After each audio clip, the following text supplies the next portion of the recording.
যখন বিজ্ঞানীদের মাথার বেশি বুদ্ধি হয় তখনই তৈরি হয় এমন কিছু হোটেল যা যেমন বিপজ্জনক, যেমন রোমাঞ্চকর, তেমনই ঠিক আপনার জন্য মরণ ডেকে নিয়ে আসবে। তো আজকের এই ভিডিও আমরা দেখব এমন কিছু হোটেল। তো চলুন দেখা যাক। আর এমন এমন হোটেল আছে যে জল জঙ্গলের মধ্যে ভাসমান হোটেল, নির্মিত বরফের গ্লাসের হোটেল, তাছাড়াও আরও ইত্যাদি। তাহলে চলুন দেখে নেওয়া যাক পৃথিবীর অদ্ভুত কিছু হোটেল, যেখানে শুধু টাকা নয়, এক রাত কাটানোর জন্য শুধু টাকা হলে হয় না, সাহসও দরকার। তো চলুন ভিউয়ার্স, আজকে দেখে নেওয়া যাক। দেখতে একটা সাধারণ কাঠের কন্টেজ, কিন্তু এই হোটেলে রয়েছে অবিশ্বাস্য কিছু। হোটেলে পাবেন না কোনো নেটওয়ার্ক, রয়েছে সমুদ্রের মাঝখানে, আপনার নিচ দিয়ে চলে যাবে মাছ। একবার কল্পনা করুন তো, এই হোটেলের নাম হচ্ছে মান্টা রিসর্ট। একবার কল্পনা করুন এমন একটি হোটেল, যে হোটেলে আপনি শুয়ে থাকবেন, নিচ দিয়ে যাবে মাঠ, আশেপাশে থাকবে না কোনো বাসা, থাকবে না আপনার মোবাইল ফোনের নেটওয়ার্ক, পাবে না কারোর সাথে যোগাযোগের কথা। কেমন লাগবে প্রকৃতির সাথে সময় কাটাতে? এই হোটেলটিতে মানুষ সাধারণত একাকিত্বভাবে ভুগলে যায়। এই হোটেলটি তৈরি হয় 2013 সালে সুইডেনে। তাদের মূল লক্ষ্য ছিল ন্যাচারালভাবে মানুষ কীভাবে থাকতে পারে তেমন একটি হোটেল নিয়ে। হোটেলটি 3 তলা বিশিষ্ট, যেখানে রয়েছে একটি বেড, যেখানে আপনি প্রকৃতি উপভোগ করতে পারবেন। মাঝখানে রয়েছে সোফা, তাছাড়া রয়েছে ছোট্ট বাথরুম।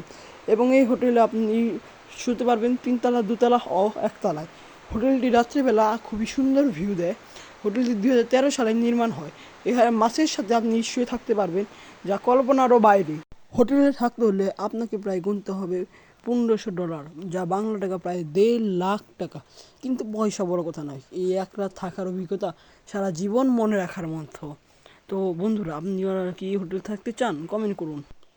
তো পরের হোটেল, দূর থেকে দেখলে মনে হবে ঝুলন্ত কিছু ঝুলে রয়েছে পাহাড়ের মাঝখানে কাচের একটা। এটিও একটি হোটেল বন্ধুরা। হ্যাঁ, ঠিকই শুনতে পেরেছেন, এটিও একটি হোটেল, এবং অবিশ্বাস্য, বিশ্বাস করা যায় যে এইভাবেও একটি হোটেল হয়। এই হোটেলে রাত্রের বেলা দেখা যায় খুবই অপরূপ দৃশ্য। হোটেলটির নাম স্কাই লঞ্চ অ্যাডভেঞ্চার্স। এই হোটেলটি থেকে আপনাকে যেতে হলে প্রায় 200 কিলো পাহাড় পাড়ি দিতে হবে, যা নিজের পায়ে হেঁটে। 200 কিলো পাহাড় পাড়ি দিতে আপনার সময় লাগবে প্রায় 2 থেকে 3 ঘন্টা। প্রথমে হাঁটতে হবে অনেকক্ষণ, তারপরে ঝুলন্ত এই লোহার শিকলগুলো আপনাকে বেয়ে বেয়ে উঠতে হবে। এটি 200 কিলো হলেও তার ভিতর থেকে আপনি 150 কিলো রাস্তা পাবেন। প্রায় 5 থেকে 10 কিলো আপনাকে হেঁটে আসতে হবে এই হোটেলের, যদি চূড়ান্ত মজা নিতে চান। হোটেলটিতে ভিতর থেকে আপনি পাবেন সুন্দর একটি আকাশের ভিউ, এবং রয়েছে ভিতরে আপনার প্রয়োজনীয় সব কিছু। রয়েছে টয়লেট, রয়েছে খাবারের জিনিস। হোটেলটি একসাথে প্রায় 4 থেকে 5-7টি হোটেল থাকে এইসব পাহাড়ের মধ্যে। হোটেলে রয়েছে ছোটো ডাইনিং টেবিল, ছোটো টয়লেট, তাছাড়াও আরও অনেক কিছু।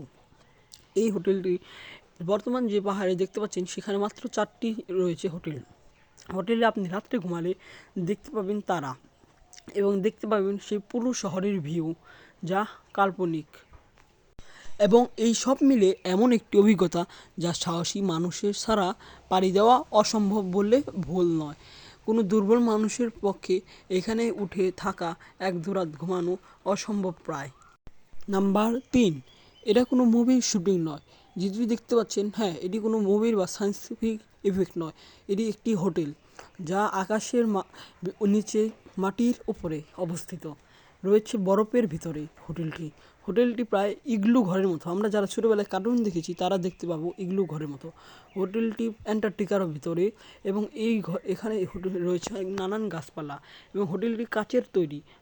এই হোটেলে শুয়ে থাকলে ভিতরে গরম, বাইরে ঠান্ডা। এখানে আপনি পাবেন স্কেচ করার সুযোগ, মিলেমিশে গান, গল্প, এবং রাত্রের একটি অসাধারণ ভিউ। হোটেলটিতে যদি আপনি থাকতে চান, তাহলে আপনাকে গুনতে হবে প্রায় $2500, যা বাংলা টাকার প্রায় 2 থেকে 3 লক্ষ টাকা কাছাকাছি। এবং আপনি এই হোটেলের শুধু টাকা নয়, এই হোটেল থাকতে পারলে পেয়ে যাবেন রাত্রের আকাশে সুন্দর একটি ভিউ, যা কখনো কোথাও দেখতে পাওয়া যায় না। হোটেলটি খুবই সুন্দর, এবং বিছানা, সোফা রয়েছে হোটেলে। দূর থেকে দেখলে মনে হবে হোটেলটি ছোট এবং ঘরে কিছু রয়েছে। হোটেলটির কাজগুলো উন্নত মানের, কোনো গাছপালা ভেঙে পড়ে গেলেও এই কাজগুলো ভাঙার নয়। এবং তাছাড়াও এখানে পেয়ে যাবেন আপনি সাধারণ ঘর, যেখান থেকে আপনি স্কেচ এবং গাড়িও চালাতে পারবেন বরফের দেশে। এবং হোটেলটির আকাশ জুড়ে রয়ে থাকে তারার খেলা। আর সবচেয়ে বড় ব্যাপার হলো বন্ধুরা, আপনাদের যদি ভিডিওটি ভালো লেগে থাকে একটি সাবস্ক্রাইব করে দিবেন। চ্যানেলটি খুবই ছোটো, প্লিজ একটি সাবস্ক্রাইব করে দিয়ে যান। আপনাদের সাবস্ক্রাইব আমাদের নতুন ভিডিওর অনুপ্রেরণা।